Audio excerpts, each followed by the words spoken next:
Well, Barack Obama's approval rating is down below 50% in a lot of polls. Congressional approval, as always, isn't high. And here's an interesting number for you, Lewis.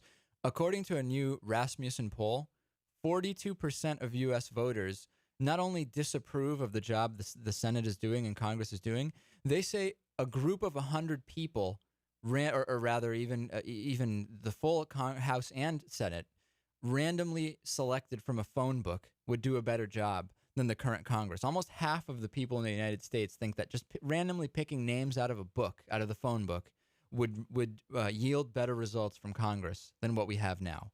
I don't know what to think of that, but congressional approval is never particularly high, but it seems like something needs to happen soon before we already have kind of the far outside extreme talk of Barack Obama's presidency has already failed.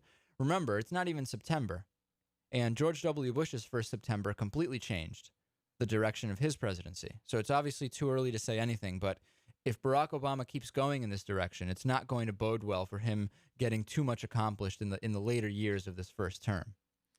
Well, I think ultimately whatever happens with healthcare is going to be like the deciding factor in that. Well, what is going on with healthcare? There was a little bit of a lull. Barack Obama is thinking now about doing some kind of event, either a primetime press conference, one of these Oval Office speeches regarding healthcare. Some say he might actually have the White House formally propose a plan, which there's a lot of talk of the White House plan and what the White House wants, but they're actually a White House plan doesn't exist right now. And the White House, if you believe what is being reported, the White House may actually propose a plan of their own rather than saying, here's what we'd like to see, House and Senate draft it. Some Democrats are saying they wouldn't actually even insist on a public option. Others are saying, we just need to get something through. I don't really know what to think of that. Some say any improvement, any kind of reform is good and is worth doing, because the next time when we try to get the public option in, we'll already be starting from a point that's slightly closer. I don't know about that. There's a ton of expense, time, and energy that would be put into whatever reform there is. And if there is no public option, if there is no real tangible way that it gets closer to providing health care to everyone, I don't know if it's worth it or not. I mean, maybe it still is. It's not completely clear to me, and it's not completely clear to Barack Obama whether at this point the public option not being included would end up hurting more than it would help. I don't know. I think the easiest thing would be his last idea, which was just a government-run plan. But if that government-run plan is just for people who can't afford health care at all, well then, where's the money going to come from? It's not going to work too well. Well, he says he knows where the money will come from. He says that with the right reform and the right oversight of existing insurance and hospitals and tweaking how much is each service worth and what are the reimbursements and all of those things, that you can trim billions of dollars, literally billions of dollars, and that you can finance these things. That's where some of the skepticism comes in. Some people don't believe that would happen. They say it's impossible to not save anywhere and to cover everybody who can't afford insurance and to not come out behind.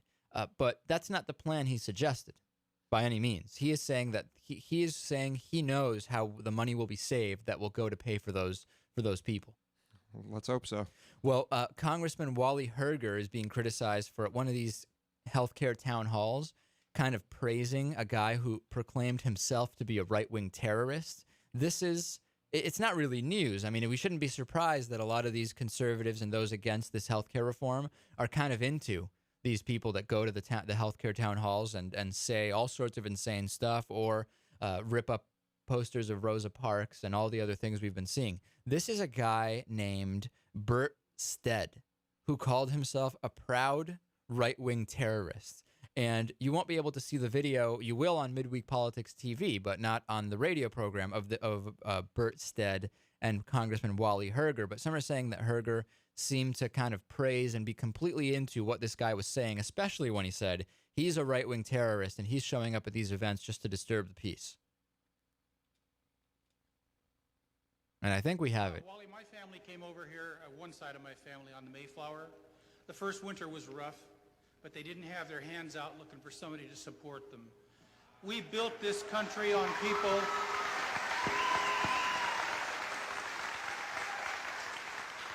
The reason our country is so great is because we stand up and we earn what we are entitled to.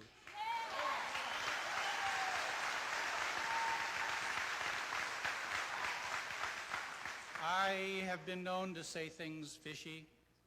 I have been known to even attend ReadingTeaParty.com protests. Who is this guy, by the way? And I want to say that I'm a proud right-wing terrorist.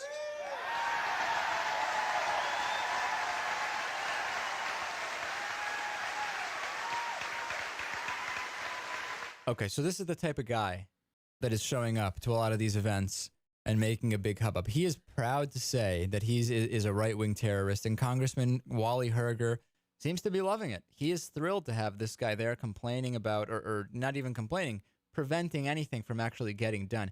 I mean, don't people have something better to do? I mean, couldn't this guy just read a book or maybe go to the gym, or I don't know. There's a million other things he could be doing than just showing up at these things saying he's a right-wing terrorist. I think for several months now, almost every week, we've got some clip of someone trying to get attention from one of Obama's speeches, from town hall meetings, what have you. I think if these weren't covered by any media at all, it'd be a better thing, because it's just, I mean, it seems like just an outlet for people who are craving attention to get attention and to just make a scene. Well, the thing is, a lot of these aren't actually being formally covered per se. People are there with cameras, and I mean, this one is clearly not a news station that's covering it. It's just someone behind the stage with a camera. They put it online. It starts to spread. Blogs pick it up, and it's not even conservative blogs; it's liberal blogs too. I mean, this was posted to show that Wally Herger is praising and likes right-wing terrorists that prevent healthcare reform. So it wasn't even a conservative blog that was pushing it. No, I guess it's only the the bigger Obama appearances that are being covered by the big outlets. But I mean, am I right? Is this just? Oh, it's happening every week. They're turning into circuses. It's happening every week, and everything from ripping up Rosa Parks posters to, I mean, what else have we had recently? We had, last week you were out, there was at a Las Vegas one, there was an Israeli immigrant. I wish I had this clip. There was an Israeli immigrant who was talking about what does he support and what doesn't he support. And a woman standing off camera started yelling Heil Hitler and no healthcare reform. I mean, so and what does that have to do with Barack Obama's public option and whether he can trim the fat enough to pay for it or not? It has nothing to do with it. It's just people taking any opportunity to do what they do, I guess. I really don't see what healthcare reform or lack of healthcare reform has anything to do with the Third Reich and Hitler. Right. Well, some people would say that what it has to do is that the government is trying to control people's lives. That's the only connection I've seen made. And come on. Welcome to every government. Sure.